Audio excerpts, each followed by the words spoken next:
i-share ko naman sa inyo ang bagong update na kung saan pwede na kayong makakuha ng inyong PSA birth certificate through online, which is the digital copy. Guys, sa Google search ng cellphone ninyo, click nyo lang yan. Dito sa may search, is-search nyo lang yung PSA Helpline. So, ito na yung website. Click nyo lang yan. Ayan. So, dito guys, pag once yung orderin nyo or yung kukunin nyo online is yung paper copy or yung ipapadala sa inyo mismo yung papel. So, dito kayo mag-order. Pero kung yung gusto nyong kunin online is yung birth certificate nyo na makikita nyo lang sa cellphone, which is the digital copy. So, dito kayo sa baba. So, as you can see dito, your PSA certificate now fully digital. So, ibig sabihin, yung birth certificate ninyo is ma-check nyo na online. So, hindi nyo na kailangan pang kumuha ng paper copy. At mas mura pa ito kaysa papel na birth certificate na ipapadala sa inyo. Kung halimbawa may gustong mamiki nito, so malalaman din yan ng PSA dahil may verification ng digital na birth certificate. Ngayon, pag mag-order na kayo, click nyo lang tong order e-certificate. Dito, click nyo lang tong order e-cert. Then, dito mamimili kayo kung anong certificate type ba yung gusto nyong i-check or gusto nyong magkaroon kayo ng copy na digital online. So, halimbawa, birth certificate. So, yun yung piliin ninyo. Click natin yan. Ayan. Mas mura, 290 pesos. So, unlike doon sa papel na ipapadala ni PSA sa inyo, so yun is worth 365 pesos. Pero dito sa digital copy of your birth certificate is 290 pesos lamang. So, ngayon, scroll nyo lang pababa. Dito, click nyo lang tong my box. Then, pag may check na, click continue.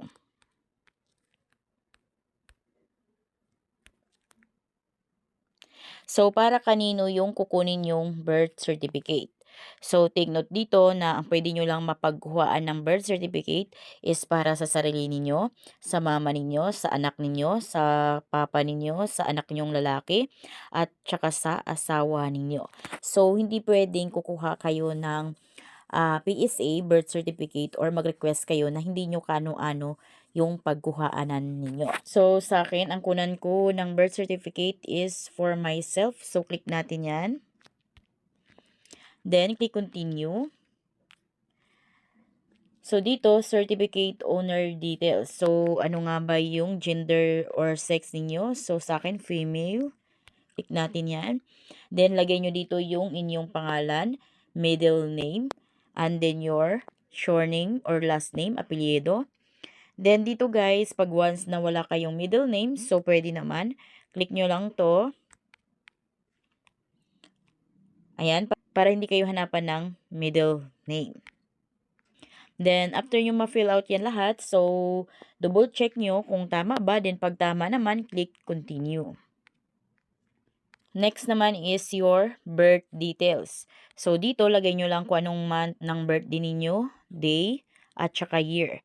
Kung kayo naman is pinanganak sa Pilipinas, so okay na yan, Philippines. Next is your province, and then your municipality. Then after niyan, click continue. Next is your father's personal details. So, sa iba, wala silang father name sa kanilang birth certificate. So, click nyo lang tong my box para hindi na kayo hanapan dito ng father's name. Pero kung may father's name naman kayo, so of course, lagay nyo lang dito yung pangalan ng papa ninyo, middle name niya, at saka yung apelyido niya. Then, wag niyong kalimutan kung may suffix, so lagyan nyo. Pero kung walang suffix, so okay na yan. Pero kung meron guys, click nyo lang to, then pili lang kayo dito ng suffix. Then, ganun din dito, pag once na walang middle name yung papa ninyo, so click nyo lang to para hindi na hanapan ng middle name. After nyan, click continue. Next is your mother's personal details. So, dito wag kayong magkamali. Please use the maiden name of your mother appears on your birth certificate. Dito, ilagay ninyo yung pangalan ng mama ninyo sa pagkadalaga. Ano yung apelyido niya sa pagkadalaga, middle name niya sa pagkadalaga, at yung pangalan niya. Then, kung halimbawa wala siyang middle name, click nyo lang to for none. After nyan, click continue. So, dito bago tayo mag-continue, kailangan nyo munang i-review yung details ng inyong certificate. So, double check, triple check ninyo kung tama ba yung inyong details na nailagay dito. Then, pag may mali naman guys, so balikan nyo lang, check nyo lang sa taas, i-edit nyo lang yung details ninyo. Then, pag tama naman yung lahat ng information na nailagay ninyo, so click nyo na tong nasa pinakababa, continue to your information. Then, dito naman is your mobile number. Lagay nyo lang yung cellphone number nyo dito. And then, your email address. Then, click continue. Then, what is the purpose of your request? Halimbawa, for claims or benefits or loans. So, yun yung piliin ninyo. Click natin yan. Then, click continue. Ayan, again, review and submit. So, bago kayo mag-submit dito, paki-double check, triple check nyo ulit kung tama ba yung information na nailagay ninyo. Then, pag tama na, click nyo tong submit order. So, ayan, ito na yung ating reference number. So, itong reference number na ito yung magagamit natin para makapagbayad tayo through online, over the counter. Pero kung halimbawa gusto nyo magbayad ng mas mabilisan through QR code, so download nyo lang itong QR code na ito or kaya screenshot, pwede din. Para mas maganda, click nyo tong download QRPH. Ayan. Pag na-download na yan, click open nyo. Ayan. So, itong QR code na to, pwede na ito yung gamitin natin pambayad through GCash or mga banks. So, take note na hindi pa-process ni PSA kung halimbawa hindi nyo nabayaran. Ito ay payment first. Kaya after nyo mabayaran, sa kanila ipaprocess yung digital copy ng inyong birth certificate. So, para naman sa tutorial nito kung paano kayo makapagbayad sa inyong PSA through online. So, meron akong mga tutorial niyan. I-search nyo lang sa YouTube. How to pay PSA helpline, Jubes Vlog. Lalabas na dyan ang mga tutorial ko. So, ayan guys, nakatanggap na tayo ng email. Ayan, so ito na yung email ni PSA. Nakalagay ang status is waiting for payment. Kung kaya kailangan na natin to bayaran para ma-process na ni. So ngayon para ma-process na ni PSA, so bayaran na natin through GCash. Open lang natin yung ating GCash apps. Click lang natin tong QR. Then ito na yung QR code na dinownload natin kanina. Then, click pay to 90. So, ayan guys, nabayaran na natin yung, ayan, ito na yung text nila. We receive your 290 payment for your order.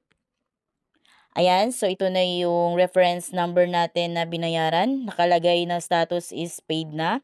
So, ito yung email na galing kay PSA. So, dito nakalagay to access and download your e-cert order, please complete the identity verification process. So, you will be required to upload a clear copy of your valid ID and perform a brief liveness check. So, hindi to basta-basta guys, hindi na bali secure pa rin yung inyong information dahil dito is mag-upload kayo ng inyong valid ID and then kailangan din na may liveness check kayo. So, to begin, click the button below to be redirected to the customer service portal para sa verification of our identity. Ngayon, click na natin yung proceed to identity verification. Ayan, so dito, click lang natin tong verify identity. Then dito guys, ano nga ba yung ID na meron kayo dyan? So kung anong ID na meron kayo, so yun yung gagamitin ninyo. So as you can see dito guys, yung acceptable IDs lamang na makikita ninyo dito is yun lang din yung ID na pwede. Dahil ang ID na meron ako is driver's license. So yan yung pipiliin ko. Click natin yan. Then, click proceed. Dito, bago kayo mag-liveness check, so ensure the good lighting. So, dapat hindi madilim. Tapos, dapat stable din yung internet connection ninyo. Dapat maliwanag din yung camera ninyo. So, dapat hindi malabo. Dapat din na walang mga obstructions sa mukha ninyo. So, tulad ng mga sombrero, mask, at saka eyeglasses. Panglima is frame your face. So, yung position ng mukha ninyo, ilalagay nyo mismo sa designated oval or circle on the screen. Pang-anim is stay still. So, maintain lang yung pagka-steady. Maintain a steady, natural expression and focus on the camera lens during the capture. So, ngayon, click na natin yung start liveness check.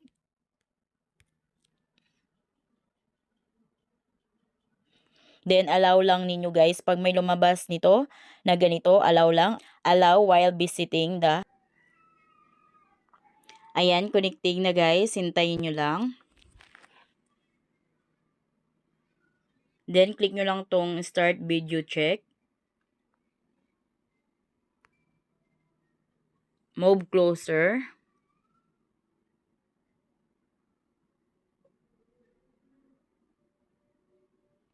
Ayan, verifying na. Ayan, liveness check completed. We have successfully captured your selfie to be used for validating your ID. So, ngayon, upload here or drop here your ID.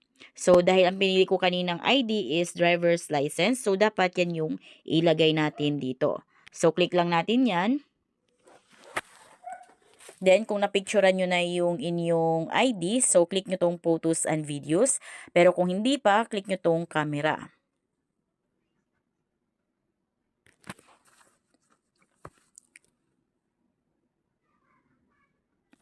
Ayan, na-attach na natin yung ating driver's license. Ngayon, click na natin yung submit.